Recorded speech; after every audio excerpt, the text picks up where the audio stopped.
সাধারণ ব্যাংকার থেকে বিপুল বিত্ত বৈভবের মালিক বনে যাওয়া চৌধুরী নাফিস শরাফত এখন পরিচিত দেশের ব্যাংক ও শেয়ার বাজার খাতের অভিশাপ হিসেবে। হাজার হাজার কোটি টাকার দুর্নীতি আর প্রতারণা করেও তিনি বরাবরই থেকে যান ধরাছোঁয়ার বাইরে।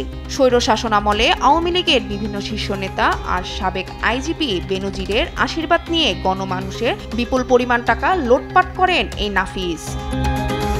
আবাসিক হোটেল, বিদ্যুৎ কেন্দ্র, মোবাইল ফোনের টাওয়ার নির্মাণ, গণমাধ্যম প্রতিষ্ঠান, পুঁজিবাজারের ব্রোকারেজ হাউস, কোন ব্যবসা নেই এই নাফিস শরাফতের। ব্যাংকের চাকরি ছেড়ে ব্যবসায় নামার কয়েক বছরের মধ্যেই তিনি বিস্তার ঘটান বিভিন্ন খাতে। সব ক্ষেত্রে দুর্নীতি, অনিয়ম আর জালিয়াতির মাধ্যমে হাতিয়ে নেন সাধারণ মানুষের কোটি কোটি টাকা। প্রতারক এই নাফিস শরাফত একদফা জালিয়াতিতে পদ্মা ব্যাংকের থেকে আত্মসাৎ করেন 1000 কোটি টাকা। অবৈধ প্রভাবে দখল নিয়ে পদ্মা ব্যাংকে রাষ্ট্র ও জনগণের সঞ্চিত প্রায় 2000 কোটি টাকা পুরেন নিজের পকেটে।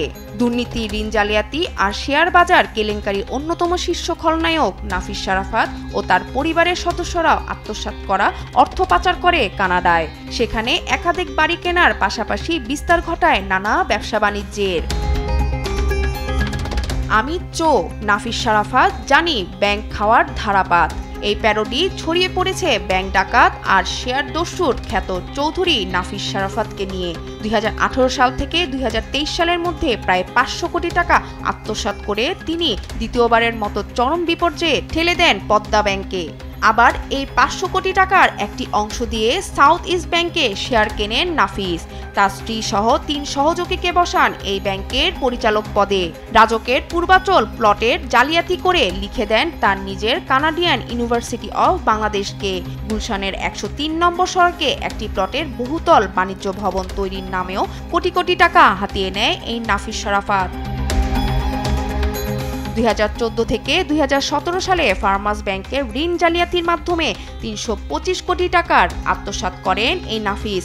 ভুয়া ঋণ আদায়ের মামলায় আইনজীবীর ফি থেকেও 5 কোটি টাকা আত্মসাৎ করেন। নামে বেনামে নিজের ও পরিবারের নামে অফিস ভাড়া আর অগ্রিম হিসাব দেখিয়ে ব্যাংক থেকে নেন 25 কোটি টাকা। সেই সময়ে ব্যবস্থাপনা পরিচালক এহসান খসরু যোগ সাজে পদ্মা ব্যাংকে 200 কর্মচারী নিয়োগের চাকরি বাণিজ্য করে বেশ কয়েকশো কোটি টাকা হাতিয়ে নেয় এই নাফিস শরাফত। এইসব নিয়োগের প্রতিটির জন্য 5 থেকে 25 লাখ টাকা পর্যন্ত ঘুষ নিতেন তিনি। দুর্নীতির সহজপথ স্বজনপ্রীতির মাধ্যমে নাফিস তার ভগ্নিপতি শেখ কামরুল হোসেনকে ফার্মার্স ব্যাংকের গাজীপুর মাওনা শাখার ম্যানেজার বানিয়ে দেন। শিক্ষাগত যোগ্যতার সনদ জালিয়াতি করে এই শেখ কামরুলকেও চাকরি দেওয়া হয়। শেখ কামরুলের মাধ্যমে এই শাখা থেকে আত্মসাৎ করেন প্রায় 200 কোটি টাকা। ব্যাংকের নিয়ম ভঙ্গ করে ভুয়া ঋণ পাশ করিয়ে 1 কোটি 60 লাখ টাকা আত্মসাৎ করেন এই ব্যাংক দস্যু। সরকারি আর্থিক প্রতিষ্ঠান আইসিবির শেয়ার বিক্রি বাবদ 2টি পে অর্ডারের মাধ্যমে 15 কোটি টাকা, মাওনা শাখা থেকে দুর্নীতির মাধ্যমে প্রায় 201 কোটি টাকা আত্মসাৎ করেন এই নাফিস। পুলিশের সাবেক আইজি বেনজির আহমেদ এবং ছাগলকাণ্ডে আলোচিত এনবিআরের সাবেক সদস্য মতিউর রহমানকে সাথে নিয়ে ভয়াল এক সিন্ডিকেট গড়েছিলেন এই নাফিস শরাফত। এই সিন্ডিকেট দুর্নীতি করে হাতিয়ে নেয় হাজার হাজার কোটি টাকা।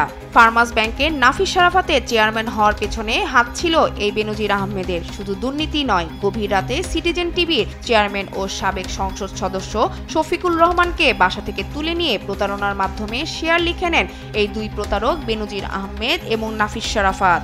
সরকারের ছত্রছায়ায় প্রভাবশালীদের ম্যানেজ করে 10 বছরে হাতিয়ে নেয় শত শত কোটি টাকা। শেয়ার বাজারের অবৈধ কর্মকাণ্ড, অনিয়ম, ঋণ কেলেঙ্কারি, প্রতারণা ও জালিয়াতি শিরোমণি নাফিস শরাফতের মতো রাঘব বোয়ালরাই দেশের অর্থনীতিকে ঠেলে দিয়েছে এই চরম সংকটে। শিউলি রায়, দেশ টিভি, ঢাকা।